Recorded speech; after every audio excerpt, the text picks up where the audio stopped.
Anita, many private citizens frustrated with the chaos at the Kabul airport are moving heaven and earth to try and get some out and onto these planes. One of those folks, Ryan Manion of the Travis Manion Foundation. She is a sister of U.S. Marine Travis Manion, who was killed in action in Iraq. His best friend, Brendan Looney, killed in Afghanistan. Ryan, thank you for taking time. I know it has been a very emotional and stressful last 24 to 48 hours. You've been trying to get an interpreter named Basamar out. What is the situation and what have you been going through? Thank you so much for having me, Griff. Yes, Basamar is inside the gates at the airport after a harrowing journey. Tried to get there multiple times and could not get through the crowd. Stood outside with his 3-year-old son and wife last night, through the night. And are now inside the gates thanks to our incredible Marine and Air Force operators who are down on the ground there. And it's just been incredible to see how challenging it is to get these individuals, these Afghan allies with their SIVs just through the gate. Ryan, tell me about the process that you helped get this interpreter out. I know you shared with me privately a litany of text messages. What has it been like? And what was the text that really struck you once you knew he might make it?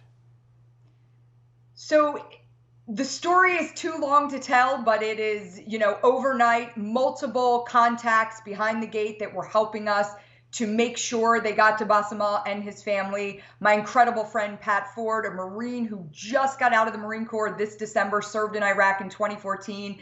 Him and I were on the phone all night, working with people from Sweden to right here in the States, just to get this family through the gates. But the final text that came in that was so incredible was the text where I said, "Are you near the Marines?" And he said, "Yes." And I said, "Show them this picture of Travis Manion. Say you are friends with Travis's sister." And he wrote me back and I said, "What is the guy telling you?" And he said, "They know Travis Manion. They said whatever they need, whatever I need." And I mean, I lost it at that point. But what I saw in the last 24 hours is the best of humanity. But I'm also so sad to know that there are so many other families that have the correct paperwork, that served honorably with our country, that do not have the same support as Basamar and his family. So we need to do whatever we can to get these men and women who served alongside us out. We had Representative Brian Mast on the last hour. He talked about never leaving a man behind, and he feels that applies to those interpreters just like Basamar. What do you think the White House needs to do about it?